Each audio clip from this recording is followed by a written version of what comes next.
पहले उनने खुद लटकाई सभी ऊपर, लोगों को पहले उन्होंने खुद खड़ी हुई उस पे टेबल पे कुर्सी रख के, उसके बाद उससे वो फंदा लगा नहीं, वो मेरे कुर्सी से गिर रही थी। बोले हमारी तथा नहीं, गोली का सर था। बोले ऐसा हम लेट जा रहे हैं, चाहे कछु करियो। तो आपने रस्सी से घोटा गला जैसे? हाँ जी, हाँ जी।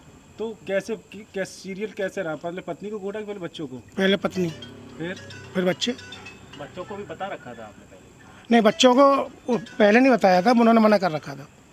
लेकिन बच्चों के जिस समय गला दबा रहे थे उस समय वो बोले पापा क्या कर रहे? अरे बेटा हम अकेले छोड़ के जाए नहीं पे, हाथ फेरो और जहाँ से हम संगे लेके जा रहे। तो अब आपको पछतावा है? नहीं, हमें ख़त्म होना और हम तो पछतावा, हम तो बच गए। 60 डिब्बा के बाद आधी बच गई, ये तो किस्मत की बात है।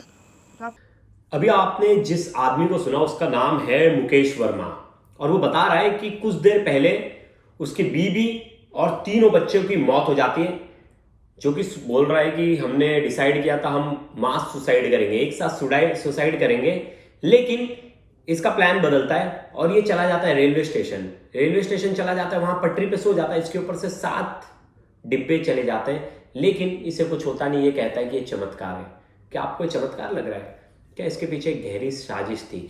क्योंकि मुझे तो मुकेश की बातों पे जरा भी यकीन नहीं हो रहा है। ये सुसाइड है या मर्डर केस, इस केस में आप ये पूरी कहानी सुनिएगा और आप डिसाइड करिए कि आपको क्या लग रहा है, क्योंकि पुलिस भी अब इन्वेस्टिगेट कर रही है इस मामले को। तो ये मामला है 4 लोगों के सुसाइड, हत्या या मर्डर, कुछ भी कह लीजिए, लेकिन 4 लोगों की मौत हुई है। और ये हुआ है पूरा मामला इटावा के लालपुर से। इटावा के लालपुर में एक बड़ा ही वेल संपन्न परिवार रहता है, जो कि उसके जो मुखिया थे मुकेश वर्मा, जिनको आपने पहले ही सुना। मुकेश वर्मा का ज्वेलरी का बिजनेस था। वो इटावा से दिल्ली ट्रैवल करते रहते थे और महीने में 10 से ज़्यादा बार वो इटावा ही रहते थे, सॉरी दिल्ली रहते थे। उनकी 2 बार शादी हो चुकी थी। एक पहली बीवी थी जिसकी 2 साल बाद ही मृत्यु हो जाती है। अपनी वीडियो में ये कहते भी हैं कि मेरी उस बीवी की भी मृत्यु हो जाती है नींद की गोलियां खाने से। ठीक है, उनकी मृत्यु हो गई 2 साल बाद। फिर ये दूसरी शादी करते हैं। दूसरी पत्नी का नाम है रेखा वर्मा। रेखा वर्मा की उम्र 45 साल है। तो जो पहली बीवी रहती है उससे एक बेटी होती है भाव्या, और जो दूसरी रेखा है उससे 2 बच्चे हैं। एक का नाम है कव्य, एक का नाम है अभिष्ट। काव्या और अभिष्ट, मतलब टोटल अब इनके 3 बच्चे थे। सोमवार की रात ये 8 बजे पुलिस को फोन करते हैं। मुकेश वर्मा पुलिस को फोन करते हैं और कहते हैं कि मेरे बीवी बच्चे सब खत्म हो गए, सबने सुसाइड कर लिया है, अब मैं भी नहीं जीना चाहता, मैं भी जा रहा हूँ सुसाइड करने, और फोन कट कर देते हैं। जब तक पुलिस ट्रेस करती, कॉल बैक करती, तब तक मोबाइल स्विच ऑफ हो गया था। तो भी पुलिस ढूंढने में लग जाती है कि ये बंदा गया कहाँ, कौन है, क्या है। पुलिस इनके घर वालों को इन्फॉर्म वगैरह कर देती है तब तक नंबर्स निकाल के। थोड़ी देर बाद पुलिस को ये पकड़ में आते हैं रेलवे पटरी के पास से। ये रेलवे की पटरी के पास था, वहाँ से इसे सीआरपीएफ वाले पकड़ कर लाते हैं और पुलिस को देते हैं। ये मीडिया के सामने आके कहता है कि इसने सुसाइड की कोशिश की और ये पटरी पर आकर सो गया। इसके ऊपर से ट्रेन भी चली गई, लेकिन इसको एक खरोच भी नहीं आई। ये एक चमत्कार है। जब मीडिया वालों ने इससे सवाल किया, क्या आपके बीवी बच्चों ने सुसाइड किया आपके सामने? इसने कहा हाँ, वो लोग पहले फंदे पे लटके, फिर नींद की गोलियां खाने लगे, फिर वो फंदा नहीं लटका तो मैंने वापस से फंदा लगाया, मैंने फिर उसे कसा। मतलब ये पहले तो ये यहाँ वहाँ की बातें ही कर रहा है, मतलब इसके बातों से साफ नहीं है। पहले कह रहा है कि वो खुद से फंदा लगा रहे थे, फिर वो कह रहा था कि नींद की गोलियां खाए उन्होंने, फिर वो कहा कि उन लोगों ने वापस से उनका गला इसने टाइट किया, फिर उनकी मृत्यु हो गई, वो मर गए। लेकिन ये सब हुआ क्यों? उससे पहले की भी उसने स्टोरी बताई। बोली हमारे घर में प्रॉब्लम चल रहा था, फाइनेंशियल प्रॉब्लम चल रहा था। मैं अपनी बीवी को कहता था कि मैं मर जाऊँगा, मैं अब इस दुनिया में नहीं रह सकता, मैं मर जाऊँगा। इस पर उसकी बीवी कहती है कि आप जब भी मरना तो आप मुझे साथ लेकर मरना, अकेले नहीं, हम सब साथ, और हमारे बच्चे कुछ नहीं कर पाएंगे आपके बगैर, तो आप हम सबको साथ में लेकर मरना, हम साथ में ही जाएंगे। तो ये बोलता है नहीं नहीं, हम देखते हैं बाद में, मतलब ऐसा बात करके ये टाल देता है, ऐसा इसका कहना है। फिर कुछ दिन बाद ये कानपुर चला जाता है। कानपुर से वापस आता है तो ये प्लान करते हैं कि हम लोग मास सुसाइड करेंगे, जैसा कि आरोपी दावा कर रहा है, आरोपी का कहना है। मतलब मुझे आरोपी लग रहा है क्योंकि ये षड्यंत्र ही लग रहा है। मुकेश वर्मा बोलता है कि चलो ठीक है हम सुसाइड करते हैं, लेकिन मुकेश वर्मा खुद तो सुसाइड नहीं करता, ना उसको कुछ होता है, और वो कहता है कि मेरे ऊपर से 60 डब्बे चले गए। लेकिन उसकी बीवी बच्चे, उसका कहना है कि वो लोग पहले फंदा लगाते हैं, तो उसकी बीवी के लिए वो फंदा तैयार करता है और अपने बच्चों के लिए भी।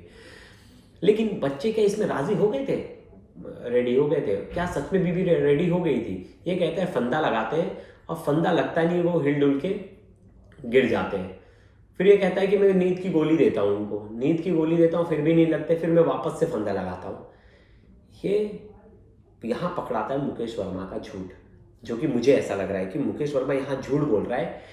और उसने गोलियां दी, नींद की गोलियां दी। नींद की गोलियों में जब वो बेहोश हो गई तो इसने उन चारों की हत्या कर दी। 4 लोगों का मास सुसाइड बताया जा रहा था, लेकिन हत्या है। जब जो रेखा वर्मा है, जो इसकी पत्नी, उनके जब भाई से पूछा गया, उनके भाई ने बोला कि घर में ऐसा कोई प्रॉब्लम नहीं था और इसकी इन्वेस्टिगेशन होनी चाहिए, ये पूरी तरह से हत्या का मामला लगता है। एक बार उनके भाई को सुनिए।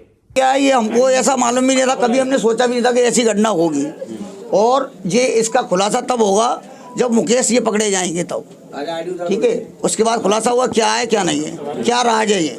जी, कैसे हत्या हुई इन बच्चों की? उनकी आपकी बहन लगती, कौन लगती है? अब बहन लगती है ना हमारी, तो अब ऐसे कैसे कह सकते हैं कि क्या है? अब ये तो मुकेश ही बता सकती है इसके क्या है क्या नहीं। विवाद चलता था? नहीं, ऐसा कभी कोई विवाद नहीं, हमारे पास कोई नशा वशा करते थे? नहीं, ऐसा कोई नहीं।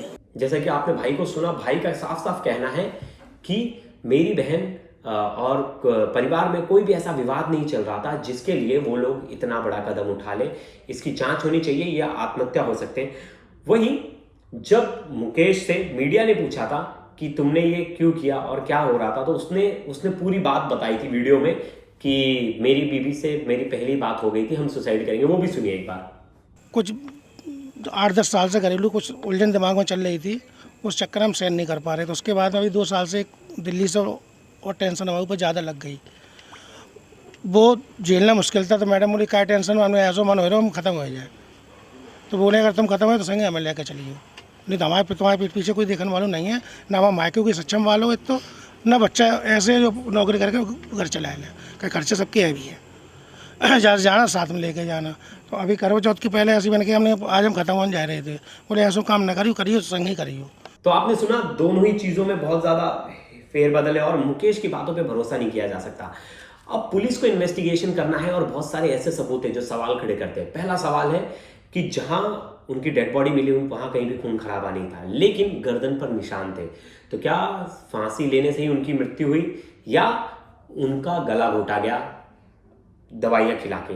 अगर मुकेश पटरी पर लेटा था और उसके ऊपर से ट्रेन चली गई तो उसे खरोच भी क्यों नहीं आई? ये भी सवाल है एक जो बड़ा ही गंभीर है। मुकेश की बॉडी लैंग्वेज, मतलब एक उसका परिवार खत्म हो जा रहा है, लेकिन उसका कॉन्फिडेंस लेवल और उसका बोलने का जो तरीका है वो जरा भी चेंज नहीं हो रहा है। तो ये कहीं क्रिमिनल साजिश या मुकेश का वेल प्लान मर्डर तो नहीं था कि अपने घर के 4 लोगों की हत्या कर दे। और मुकेश ने जैसा बताया था कि उसकी पहली पत्नी की भी मौत हो गई थी नींद की गोली खाने से। तो क्या सच में नींद की गोली खाने से पहली बीवी की भी मौत हुई थी 2 साल पहले?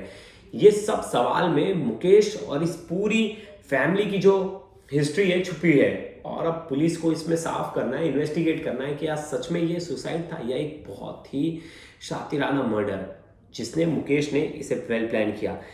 ये फैमिली बड़ी, मतलब आजकल इतने छोटे विवाद में एक पूरी फैमिली जो होती है। हमने कुछ दिन पहले देखा बनारस का, भी जस्ट थोड़े दिन पहले हमने बनारस का देखा कि कैसे पूरे घर को मार दिया गया, और ऐसे पहले लगा कि पति ने मारा है, बाद में पता चला किसी और ने। तो बड़ी, मतलब स्टोरी बड़ी वो थी कि समझ में नहीं आ रहा था कि पहले की कत्ल किसने किया। तो 5 लोग वहां भी मर गए थे और यहाँ भी 4 लोगों की हत्या हो जाती है। हत्या तो नहीं, लेकिन ये कहीं ना कहीं हत्या की ओर इशारा जरूर करता है ये पूरी वारदात। आगे इसी केस पे अपडेट दूंगा कि सच में क्या हुआ, आगे जाकर क्या हुआ। क्या इसमें आरोपी जो मुकेश वर्मा है वही कातिल निकला, या सच में ये लोग सुसाइड कर रहे थे और आरोपी बच गया मुकेश वर्मा और उसने सुसाइड का अटेम्प्ट भी किया, लेकिन वो सुसाइड कर नहीं पाया। तो ये आज की वीडियो आपको कैसे लगी जरूर बताइए कमेंट में, कि मैसेजेस आपके मैं पढ़ता हूँ और आप जो कमेंट्स करते हो उसे भी मैं पढ़ता हूँ। आप जरूर बताइएगा कि आपको ये वीडियो कैसी लगी। तब तक के लिए धन्यवाद।